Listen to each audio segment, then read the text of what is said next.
जय हिंद दोस्तों, practical astrology में आपका स्वागत है। मैं अविनाश और आज इस वीडियो में हम एक 31 वर्षीय लड़की की कुंडली का विश्लेषण करेंगे। ये इनका फ़ोन आया था हमारे पास 13 मई को और इन्होंने अपना पहला सवाल पूछा था कि उत्तर प्रदेश की आपकी 69,000 शिक्षक भर्ती चल रही है, उसमें इनका चयन हुआ कि नहीं होगा। तो यही हम आपकी कुंडली विश्लेषण करेंगे। उस समय पे इनको बता दिया गया था कि इनका सिलेक्शन नहीं हो पाएगा और वो बात हमारे एकदम सत्य साबित हुई यहाँ पे। अब यहाँ पे इस वीडियो में यही बताया गया कि उस जो भविष्यवाणी की गई थी, जो सिलेक्शन नहीं होगा, तो किस आधार पे की गई थी और क्यों वो सत्य यहाँ पे साबित हुई। जो लोग ज्योतिषी जानते हैं, जो ज्योतिष विद्या समझते हैं, सीख रहे हैं, उनके लिए वीडियो बहुत अच्छी रहने वाली है। तो देखिए यहाँ पे सिंह लगन की कुंडली है।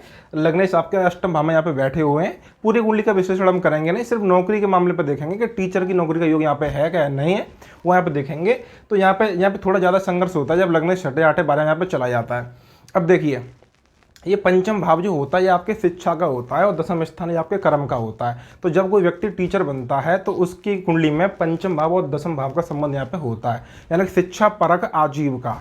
तो यानी कि पंचम भाव का संबंध दसम भाव से होता है। तो जहाँ कुंडली में आपके पंचम भाव के स्वामी दसम स्थान में यहाँ पे बैठे हुए हैं, तो ये कुंडली में पहले से प्रॉमिस है कि ये यहाँ पे ये लड़की जो है आपके एक टीचर यहाँ पे बन जाएंगी। हुआ भी यहाँ पे ऐसा 2017 16 में आपके 16 में आपकी जब सपा सरकार थी तो अनुदेशक के शिक्षक की भर्ती थी, वहाँ पे ये अस्थायी रूप से टीचर यहाँ पे बनी, जिसकी सैलरी कम होती है और यहाँ पे अस्थायी नौकरी होती है, लेकिन होते टीचर हैं।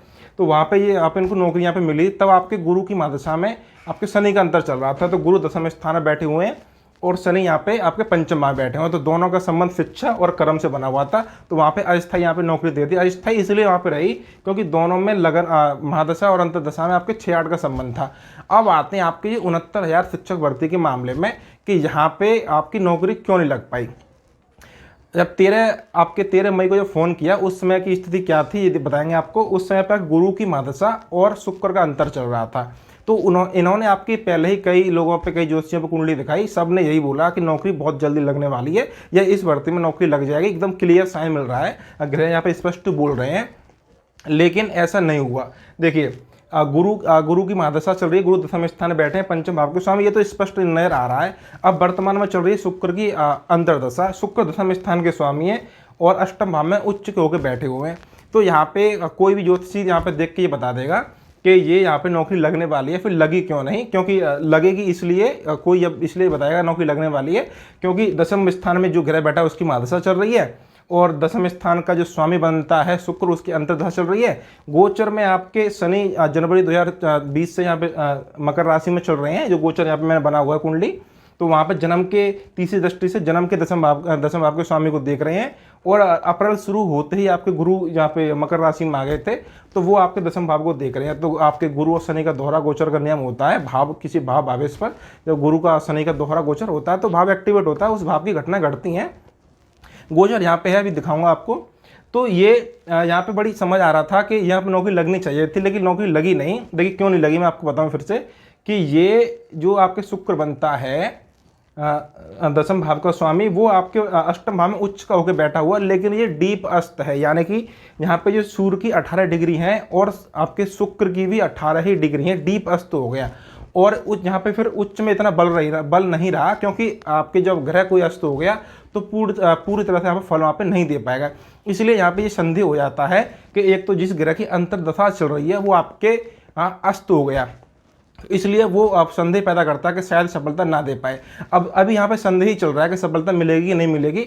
अब इसके लिए क्लियर करने के लिए हमें गोचर की सहायता पड़ेगी कि गोचर में हम कैसे पता चल जाए कि आखिरकार ये नौकरी लगने वाली है कि नहीं लगने वाली है। क्योंकि यहाँ पे अंतर्दशा जो चल रही है शुक्र की, उसने पहले ही एक डाउट मन पैदा कर दिया कि यहाँ पे शुक्र अस्त है और सफलता मिलने में संदेह पैदा कर रहा है।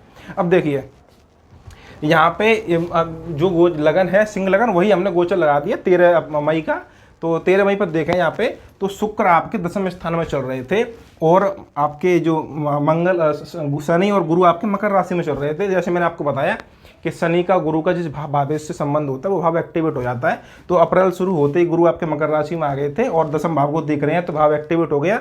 और शनि यहाँ पे तीसरी दृष्टि यहाँ पे आपके अष्टम भाव में जन्म कुंडली के शुक्र बैठे हुए हैं, यानी कि दसम भाव के स्वामी वो एक्टिवेट हो गया। अब गोचर के यहाँ पे देखें तो दसम भाव के स्वामी दसम स्थान में ही यहाँ पे गोचर कर रहे हैं शुक्र। अब देखने में ऐसा लगेगा कितनी अच्छी पोजीशन है और क्योंकि 13 मई को यहाँ पे कुंडली दिखाई थी, उसके 8-10 दिन बाद ही आपका रिजल्ट आ गया था, जिसमें मेरिट लिस्ट में नंबर नहीं आया।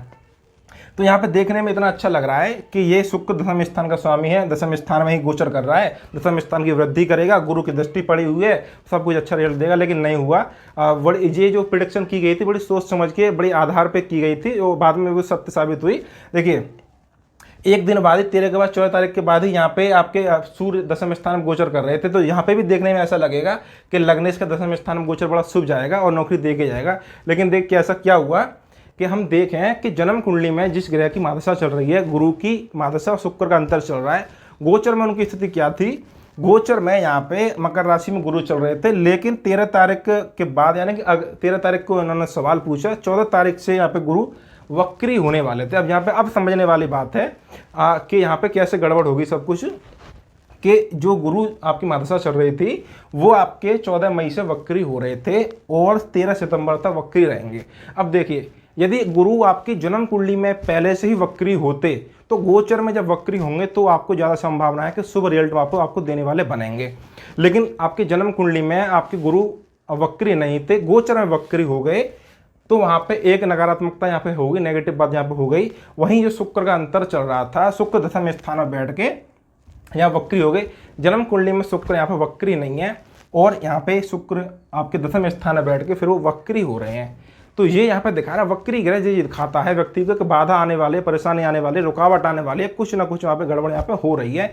तो ये दोनों का जो आपके कॉम्बिनेशन बना है, लगन का और गोचर का, इससे ये क्लियर लग रहा था कि यहाँ पे कुछ गड़बड़ होने वाली है। या कहिए कि दशम स्थान से घटना तो दशम स्थान की ही होने वाली है, यानी कर्म की और आजीविका की ही घटना होने वाली है, क्योंकि गुरु ने और शनि ने पहले से ही यहाँ पे आपकी युति दृष्टि से संबंध दशम स्थान से बना लिया। लेकिन आपके फेवर में नहीं रही, यानी कि आपको सफलता नहीं मिली। असफलता इसलिए मिली क्योंकि गोचर था वो अशुभ हो गया। जब तक आपकी कुंडली में योग होना चाहिए, फिर उसकी दशाएं होनी चाहिए, उसके बाद आपके गोचर भी आपको शुभ होने चाहिए, तब जाके आपको घटना शुभ मिलने वाली होगी। तो जो शुक्र जो अंतरदशा नाथ था वो अपने ही भाव में गोचर कर रहा था, लेकिन वक्री हो गया। यदि ये वक्री ना होता तो ये शुभ रिजल्ट देता, या फिर ये कहिए कि शुक्र की अंतरदशा ना होती और फिर ये आपकी बुध की अंतरदशा होती या फिर सूर्य की अंतरदशा होती तो अच्छा रिजल्ट मिलता। लेकिन यहाँ पे अंतरदशा किसकी चल रही थी? शुक्र की। तो इसलिए गोचर पे जो ध्यान दिया जाएगा वो शुक्र पे दिया जाएगा और शुक्र यहाँ पे वक्री हो गया। उसके बाद हम और देखेंगे कुछ समय बाद, जब आपके सूर्य एक दिन बाद तो आपके सूर्य 14 मई से आपके वृष राशि में आया, दशम भाव में आए थे, फिर कुछ समय बाद ये शुक्र आपका अस्त भी हो रहा था, यानी कि भविष्य में, यानी कि 30 मई के आसपास यहाँ पे शुक्र अस्त हो रहे थे। तो यहाँ पे देखें कि दशम भाव का स्वामी आपके अस्त भी हो रहा था और वक्री भी हो रहा था, दो घटनाएं हो रही थी, इसलिए यहाँ पे नकारात्मकता यहाँ पे अलग दिख रही थी। जन्म कुंडली में पहले से शुक्र यहाँ पे अस्त बैठा हुआ है, तो इस आधार पे, क्योंकि इनकी नवांश भी हमने देखी है, दशमांश भी इनकी कुंडली हमने देखी है, तो इस आधार पे ये प्रिडिक्शन की गई बड़ी सोच समझकर कि आपकी सरकारी नौकरी इस भर्ती में नहीं लग पाएगी, और वो बात वहाँ पे सत्य सिद्ध हुई।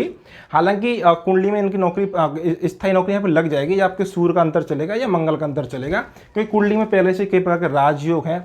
और वैसे मैं आपको बता दूं कि यूट्यूब वीडियो में किसी भी ज्योतिष की वीडियो देख लीजिए या किसी भी ज्योतिष की किताब पढ़ लीजिए, उसमें आपको ज्योतिष की तमाम जानकारी आपको मिल जाएगी, पूरी की पूरी रामायण आपको देखने के लिए मिल जाएगी। लेकिन भविष्यवाणी कैसे करें, नियमों को कैसे लगाएं, आपकी जो भविष्यवाणी बात बताई जा रही है वो सत्य एकदम साबित हो, वो ऐसी कोई ट्रिक या टिप्स आपको नहीं दी जाती है। कन्फ्यूज रहते हैं आप हमेशा सीखने वाले व्यक्ति, और या कहिए कि आप कोचिंग में आप ज्योतिष सीखने जाते हैं, वहाँ पर भी यही स्थिति बनी रहती है। तो फिर भी यहाँ पे मैंने आपको बहुत कोशिश की है कि यहाँ पे कैसे गोचर और कुंडली दोनों देख के ये भविष्यवाणी की जाती है। तो आज की वीडियो में इतना ही। वीडियो को लाइक कीजिए, शेयर कीजिए। धन्यवाद।